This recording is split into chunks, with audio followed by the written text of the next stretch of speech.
Who's next, Jano? He's the man who can refuel you with Grand Prix gossip faster than a perfect pit stop. Fresh from the drama of this weekend's Italian Grand Prix, his new book, F1 Insider, Notes from the Pit Lane, is out this Thursday. So strap yourselves in. He's straight from the paddock. It's Ted Kravitz! Yeah! Morning, Ted. Hello, Chris. Morning. So I was watching yesterday what an thinking, intro. is he going to make it? Is he going to make it? And then, rather conveniently, they staged the fastest Grand Prix of all time, so you could get your flight to be here today. I know, it's fantastic. 1 hour 13, fastest Grand Prix. Of course, won by Max Verstappen. Who else was going to win the fastest Grand Prix? He's so good, He's isn't a he? machine. He is so good. Like him or loathe him, you can't take away from the fact. Take it away from him. He's a great driver. He is. So, is it Ted Kravitz or is it Ted Slossover? It's both. It's my silly stage name. Well, it started in radio. Okay. The reason why I've taken my mum's maiden name, which is Kravitz, is because one of my first jobs in radio.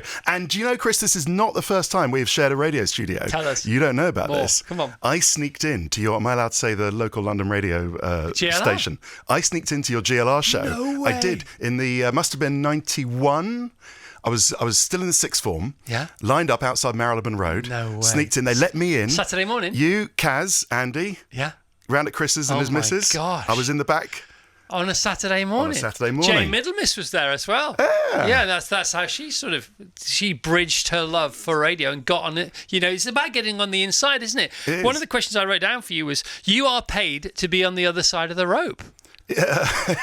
Well, hang on, that's Brundle. Brundle always gets round the other side of the rope on the grid walk. On the grid walk. On the grid walk. He's always on the grid walk. People would kill to even get to where you go. And do what I mean, we're in the same boat here. You know, we're both so fortunate to not only be or doing what we love, but being paid for it as well. I know, but I'm trying. Well, yeah, I'm paid. Sky Sports.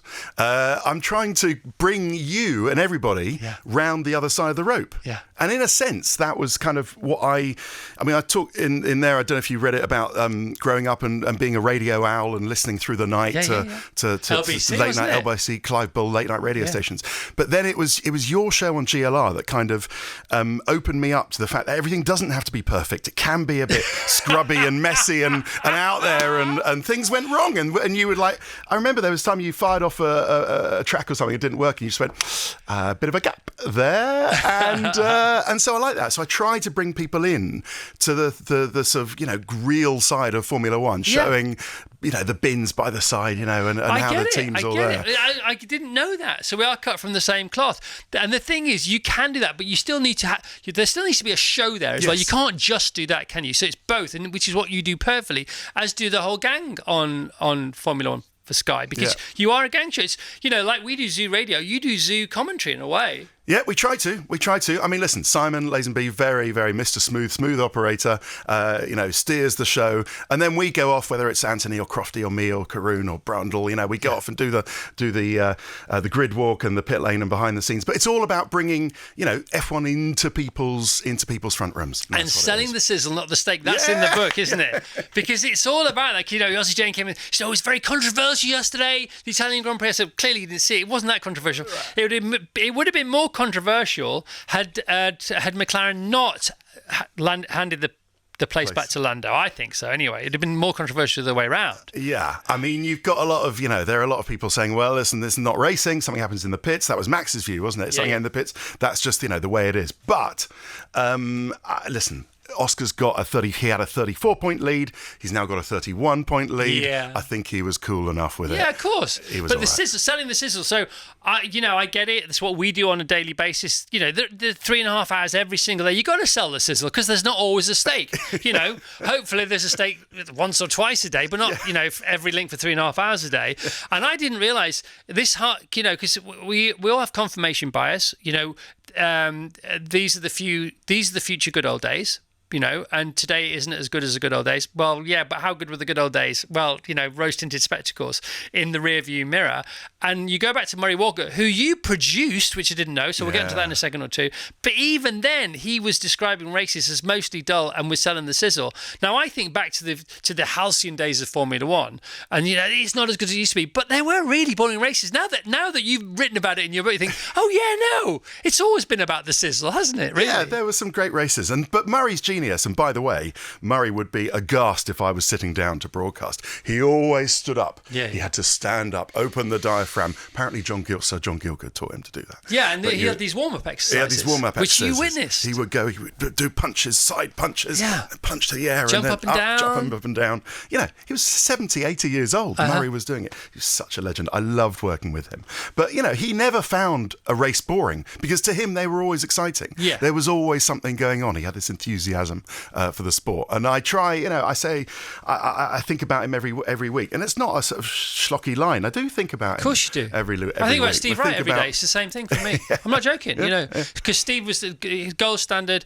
His last show ever sounded like his first show ever, and every show in between sounded the same, not mundanely, just as good. You know, he opened that show at 2:00 every day, Steve Wright in the afternoon, like, right, let's go. What have we got here? Yeah. Come on. Yeah. But he never did Billy on the radio, No, though, he did never he? did Billy on the... No, Oi, Billy! Yeah, no, we have to go back and talk about that, which we don't have time. But anyway, let's go. It was a good segment. Billy was a great segment. I still do that with my daughters. They wind down the window and they shout, "Oi, Billy!" and All wave. right, you've gone there now. Let's explain. Because people go, what the heck is Ted? He's clearly had no sleep. What the heck is he going on about? He's lost his mind. Chris what are you used to do about? a segment where people would call in and say, he'd say, "Where are you calling from?" I say, I'm on the Dadford Road, I'm on the Romford Road. All right, okay, wind down your window.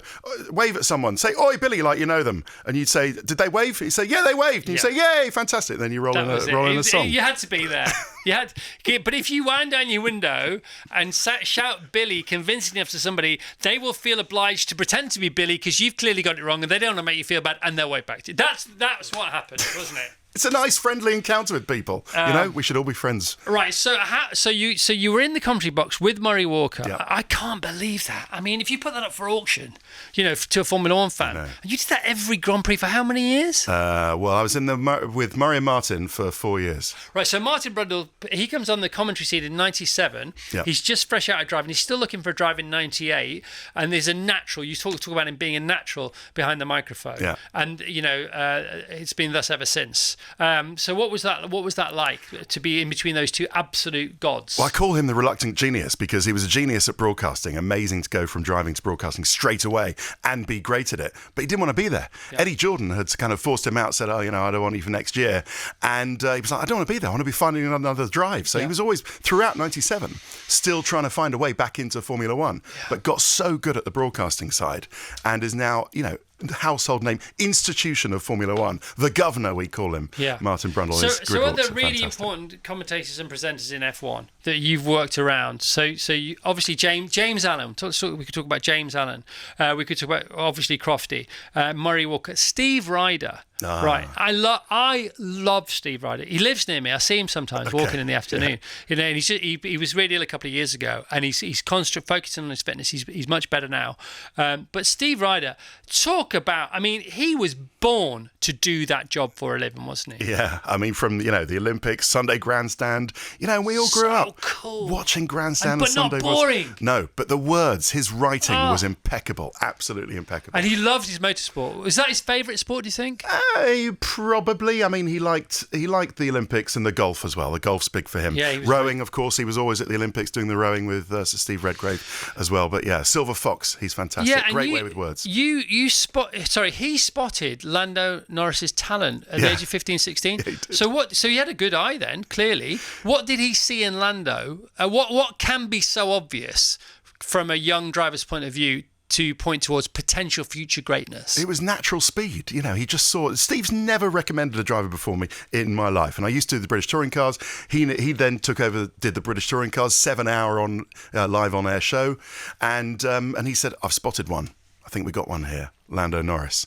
And he'd never before or since recommended a driver. And it was just natural zip. It was natural zip, yeah. Simple as that. And he was great.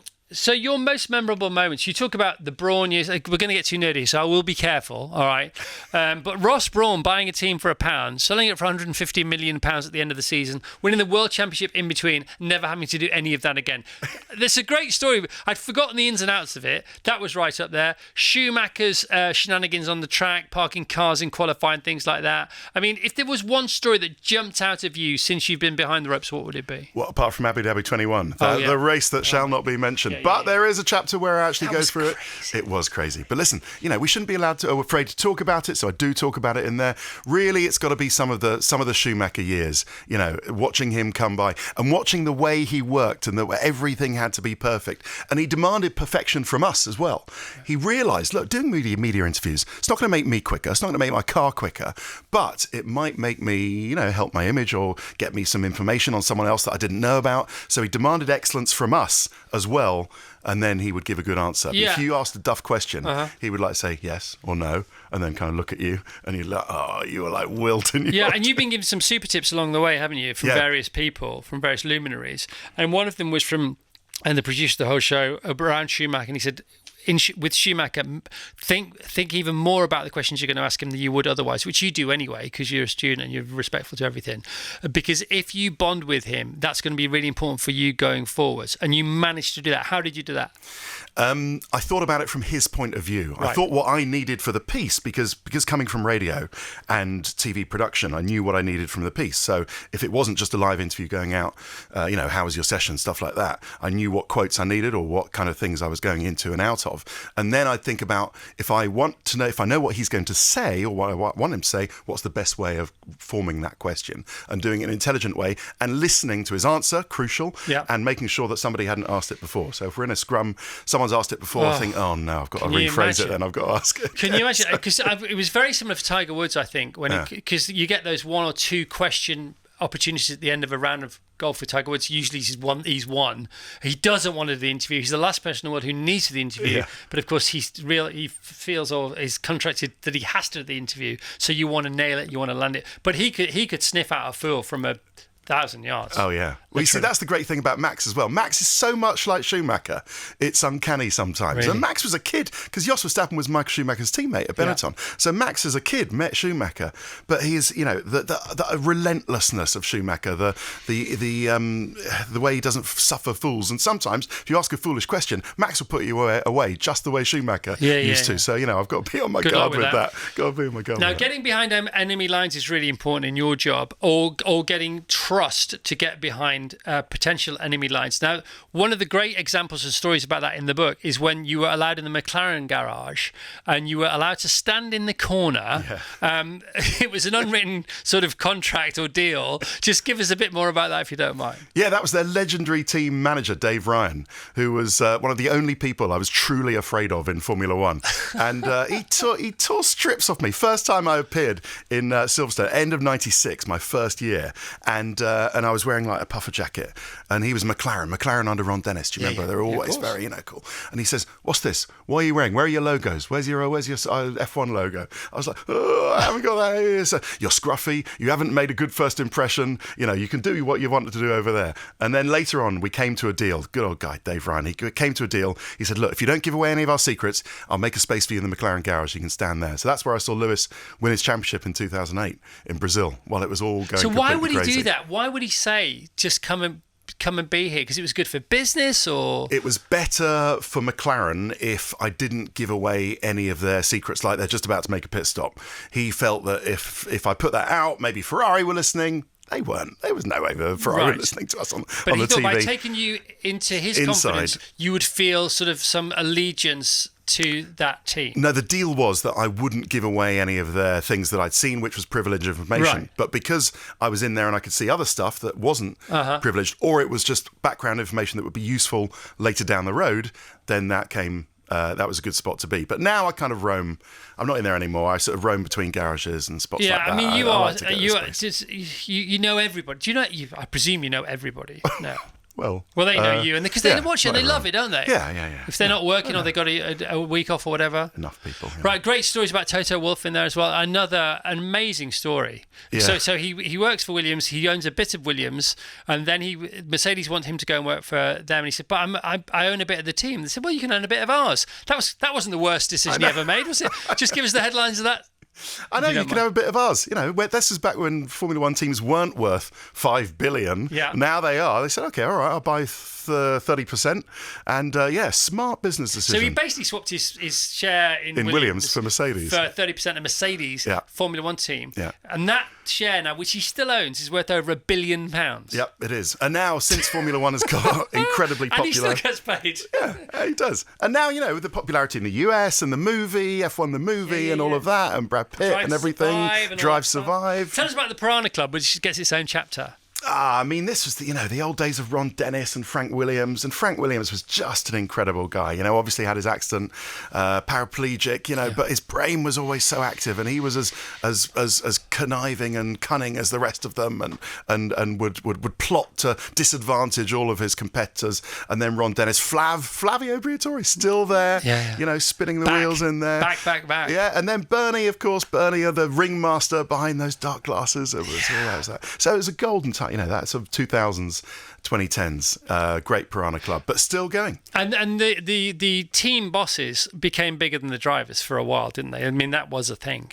It was, but I like to think that the drivers are still the stars. They are now. But there was a time with the Jordans and even the Christian Horners, and when they were as famous, if not more. And of course, they were the constant because the drivers came and went. Yeah, that's true. And to a certain extent, we miss of course, we miss Eddie Jordan every week. Yeah. But we miss some of those big characters. Yeah. It's Toto. Really, he's the only sort of last one left. Really, I suppose so. Yeah. I suppose so. And so we are where we are. McLaren are now ruling the roost. It's all very, very exciting. What's the vibe?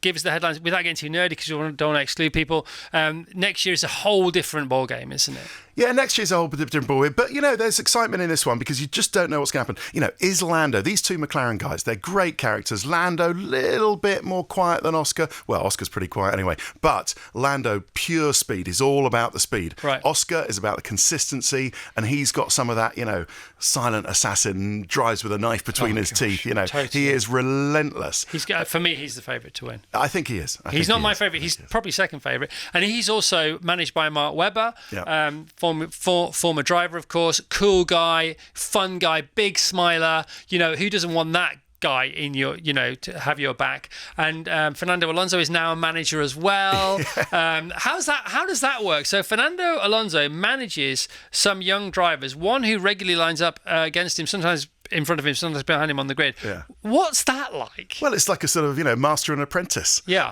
And he's saying, all right, Gabriel, you can race me, you can come out here. Bortoletto, yeah. And, but you're not getting part. No, not so quick, young man. Did they negotiate the deals and all this kind of stuff? I think Fernando's like a bit of a figurehead in that company, but he's got some other people and do that. But Lewis still coming back, and what a great story arc Lewis this year. Yeah. Started off all that buzz about Ferrari, and he was so into it. And it was, the red trousers. I always say, when people say, what's the lure of Ferrari? Red trousers. Why would you not? Why would you not red trousers? Why would you? When can you get away? When in life can you get away with really wearing red trousers? Well, not on the Italian Grand Prix because they all wore blue. No, they did. What was that about? It's very confusing. I don't know. They sold a few shirts. It was good. They sold a few shirts. It was good. Why? It was good. But he's got his mojo back. There's something. He had a little reset over the summer break. And Lewis has got his mojo back, and I think he will be on the podium. Don't you worry about that for the rest of the race. And you'll keep on selling the sizzle, Ted. Oh yeah. What's going on with the gang? How's Crofty doing? How's Martin doing? Crofty's good. Martin did the Stelvio pass. He drove from the UK down to Monza. He said he did 6 Alpine passes in one day. You sort of have to. I don't quite know how. I thought you just do 2 and then you're over the Alps. Oh, I don't know. Oh, you double backed anyway. Maybe he just went the long way around. Yeah, he did. He had a great. Maybe he had something on his mind he wanted to work through. Not like Martin at all, is it? He had a great time. Yeah, Crofty's good. We're all good. I brought you a present back. Big Italian event. Oh no, it's not well known. It's not well known that I don't even pay for my own notebooks. They're supplied by Pirelli. Oh my gosh. So here you go. I stole one from the Pirelli motorhome. That is the actual notebook. Right. Nice Pirelli. That is for you. If you don't know who I'm talking to Ted Kravitz, right? So Ted is, how would you, okay, Anthony Davidson says at the beginning of your book, your job doesn't exist. Yeah. Just explain that little story for us. Anthony Davidson. So he says, here you are, ready to do your made-up job. I said, what do you mean? He said, this job doesn't exist.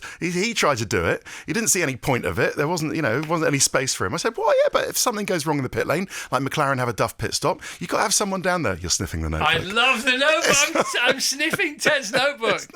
I love what you do. Oh, bless you, thank you. Sorry, Karen, I interrupted. And he said it's just a made up job. I said, well, it's not a made up job, and that's the point of explaining to people. It's like how to this F1 Insider is how to be a pit reporter, how to get in there, how to understand what's going on, looking for the details that make the difference. Because you sit down and watch the race, hour and a half, but then it's the little details that make you shine. You think, oh, I never knew that. Yeah, there's also some really handy travel advice in there, because you do so much traveling. You talk about packing and luggage and things like that, don't you? How to spot an F1 team in an airport terminal near you. Yeah, they're all wearing their badges, their travel gear. When they change out of their travel gear in the car park of the airport, all the mechanics get into their pants and vests because they have to take off their travel gear to put their full team gear with the logos on. So go to a Grand Prix airport like Milan for Monza on a Thursday morning, and you'll see a load of mechanics in their pants changing in the car park. Is it true that Murray used to get a lift from a team owner because they lived in Bournemouth near each other? Yeah, Paul Stoddart in his BAC 111. So tell us about that. Well, it was this old player, Paul Stoddart, the Australian guy, owned Minardi.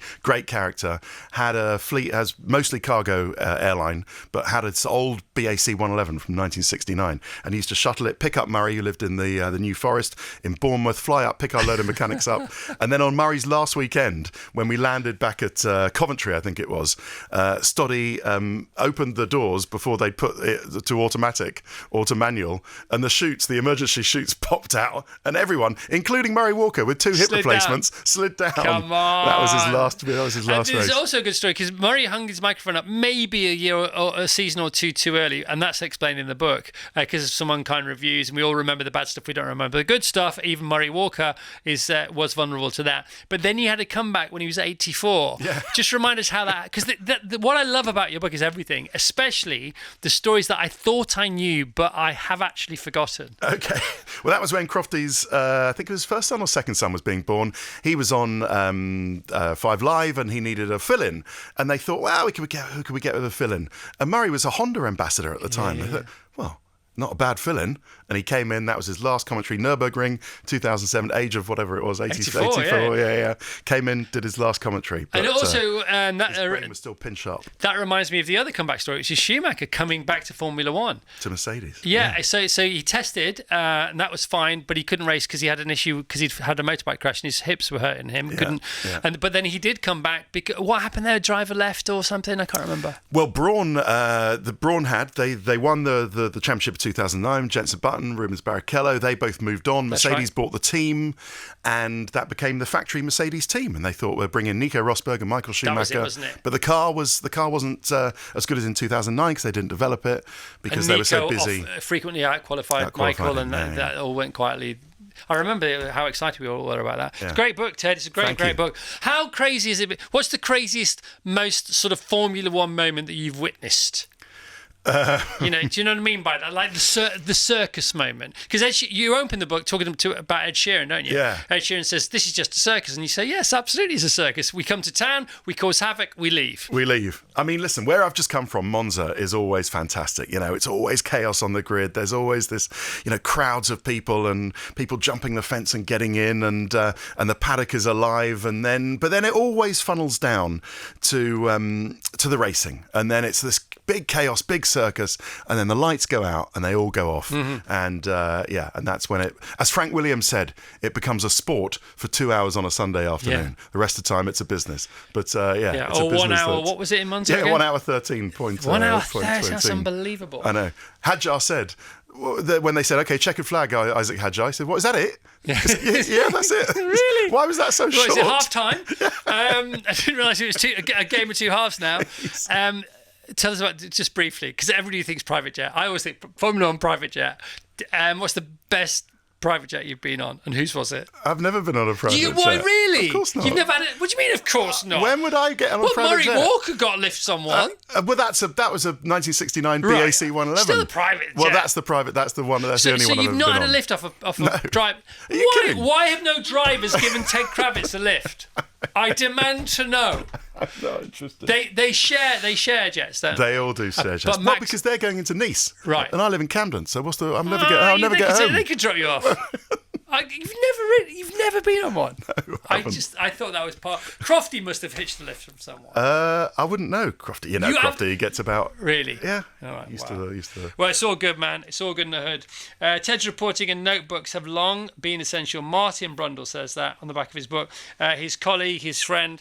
Ted, you're nothing but loved. You're nothing but loved. Ted Kravitz, F1 Insider, notes from the pit lane. And I've got an actual Pirelli F1. You have. And thank you for inspiring, for teaching me that it didn't all have to be perfect. And that you can be a little bit. Yeah. Sometimes. I mean, we could do it perfectly. This is just choice. It's not that we can't. Thank you, Ted. Can we have a massive round of applause for Ted Kravitz, please? Thank you.